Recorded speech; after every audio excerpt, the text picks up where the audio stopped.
안녕하세요. 김성길 목사와 함께하는 사람 이야기 제2단원의 G7 과정입니다. 이 시간에는 15-4회가 되겠습니다. 전 시간에 이어서 감정에 공감하라, 이 이야기에 대해서 조금 더 이야기를 나누겠습니다. 자, 상대방이 화를 내거나 어떤 말을 하거나 그럴 때 일단은 그 감정을 인정해 주는 거예요. 인정해 주는 거. 서운한 감정, 화나는 감정, 기분 나쁜 감정, 속상한 감정. 왜 그래? 이렇게 해버리면 이건 감정을 무시해버리는 거예요. 그러면 이제 거기서도 문제가 막 꼬입니다. 그래서 감정을 공감하고 그럴 수 있어. 충분히 그럴 수 있겠네.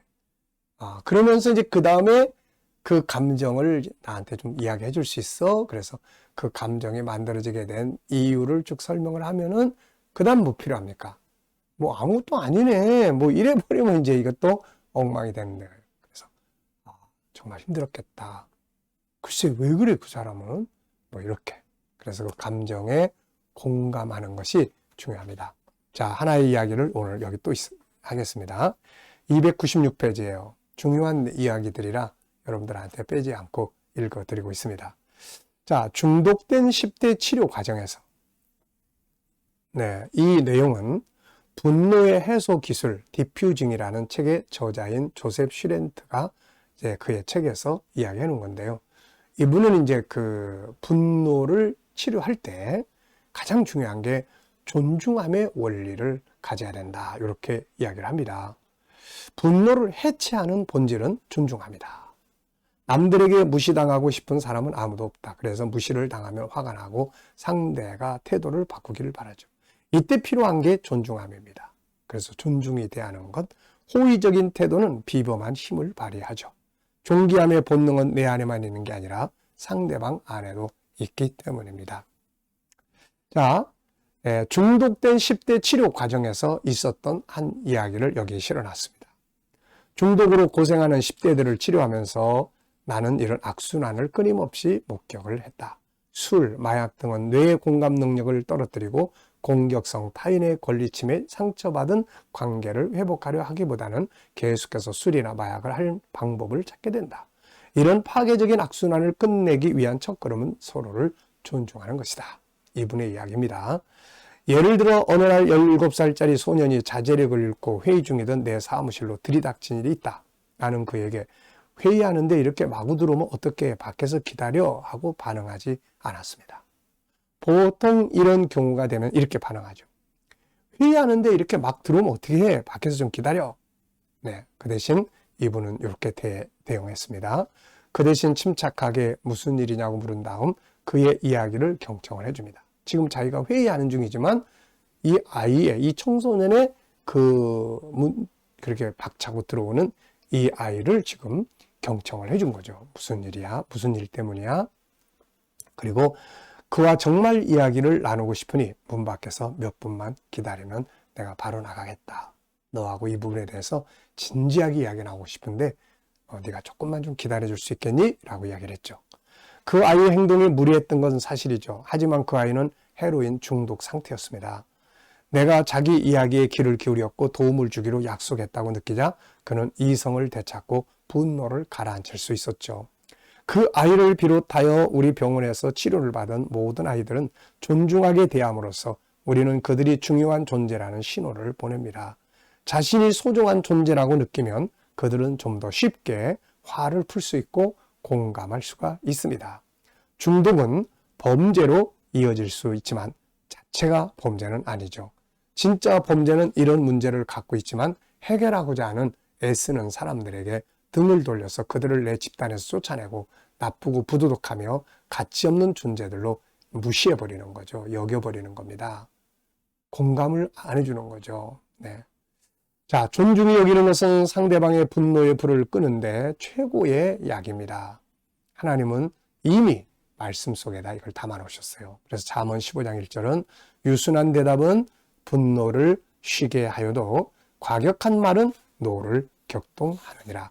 온순한 혀는 곧 생명나무지만 패역한 혀는 마음을 상하게 하느니라. 존중을 바탕으로 하는 접근법은 모르는 사람들이나 아직 신뢰 관계까지는 맺지 못한 사람들에게도 효과가 있습니다. 침착하게 상대를 존중하게 하다 보면 나 역시 차분해지고 상대에게 존중을 받을 수 있게 되죠. 사람은 누구나 마음 깊은 곳에는 다른 사람에게 소중한 존재이고 싶다는 욕망이 있습니다. 이게 바로 5-14에서 첫 번째 요소 아닙니까? 존귀하게 인정받고 싶어하는 마음. 어릴 때는 부모에게 인정받고 싶고, 좀 크면 친구들과 선생님에게 인정받고 싶고, 후에는 알고 지내는 모든 사람, 아내나 남편에게, 자식에게 중요한 존재로 인정받고 싶어 합니다.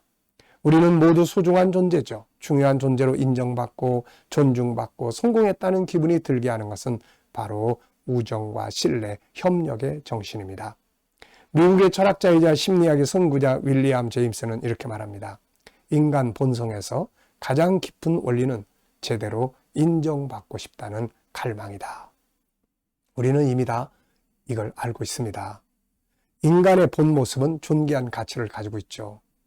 하나님을 닮은 존재니까요. 그래서 이 속에 인간의 유일성에서 첫 번째로 나오는 것이 존귀함 아닙니까? 인간은 누구나 이것을 인정받고 싶어 하죠. 이걸 인정해 줄 때 분노는 가라앉습니다. 아비가일이 다윗의 분노를 누그러뜨린 비결은 다윗에 대한 존중함의 표시였죠. 성경에는 요셉처럼 자기 안에 일어나는 분노를 다스리는 사람도 있지만 다른 사람의 분노를 녹아내리게 해서 화를 면하게 하는 사람도 있는데 그 사람이 바로 사무엘상 25장에 등장하는 아비가일이라는 여인이죠. 그 사건의 발단을 보면은 당시 사울의 칼날을 피해 도망다니던 다윗이 들에서 나발이라는 사람의 양떼들을 보호해 주기도 했습니다. 후에 나발이 사는 지역을 거쳐갈 때 다윗은 아비가일의 남편 나발에게 자기 그 식솔들에 대한 먹을 것을 부탁을 합니다. 그랬더니 나발이 다윗을 무시하고 요청을 거절해 버립니다. 이에 분노한 다윗이 나발을 죽이겠다고 이제 그 집으로 가게 되죠. 이 소식을 들은 나발의 아내 아비가일은 지혜롭게 다윗의 분노를 누그러뜨리고 후에는 그의 아내가 됩니다. 그 비결을 보면은 그냥 존중함이에요. 그가 한 말들을 이렇게 기록을 해놨는데 한번 보면 사무엘상 25장 28절부터 30절입니다. 주의 여종의 허물을 용서하여 주소서. 여호와께서 반드시 내 주를 위하여 든든한 집을 세우시리니 이는 내 주께서 여호와의 허물을 쌓으시며 내 주의 일생에 내 주에게서 악한 일을 찾을 수 없음이니라. 사람이 일어나서 내 주를 쫓아 내 주의 생명을 찾을지라도 내 주의 생명은 내 주의 하나님 여호와와 함께 생명 싸개 속에 쌓였을 것이요 내 주의 원수들의 생명은 물매로 던지듯 여호와께서 그것을 던지시리이다. 여호와께서 내 주에 대하여 하신 말씀대로 모든 선을 내 주에게 행하사 내 주를 이스라엘의 지도자로 세우실 때에. 아비가일은 남편의 잘못을 자신의 잘못으로 돌립니다. 그리고 다윗을 주라고 높이죠. 그를 선한 사람이라고 높입니다. 다윗이 이스라엘의 지도자 왕이 될 것이라고 높여주죠. 지금 이 여인은 다윗 속에 있는 존귀함의 본능을 끌어내주고 있습니다. 결국 다윗은 그 여인의 존중이 여기는 이 말과 행동 때문에 분노가 쫙 가라앉고 나중에 이렇게 칭찬합니다. 25장 33절에 보면 너의 지혜를 칭찬할지며 내게 복이 있을지로다. 오늘 내가 피를 흘릴 것과 친히 복수하는 것을 네가 막았느니라. 허물을 자기에게 돌리는 모습, 상대방을 존중히 여기고 그를 높여주는 모습, 이런 자세들이 상대방의 분노를 누그러뜨리는 역할을 하고 있는 거죠.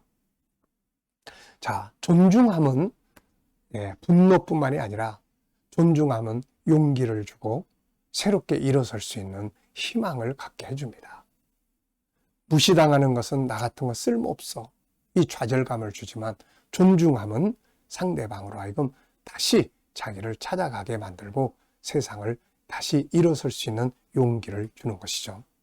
자, 그래서 우리가 이 5-14에서 가장 중요한 첫 번째가 존귀함.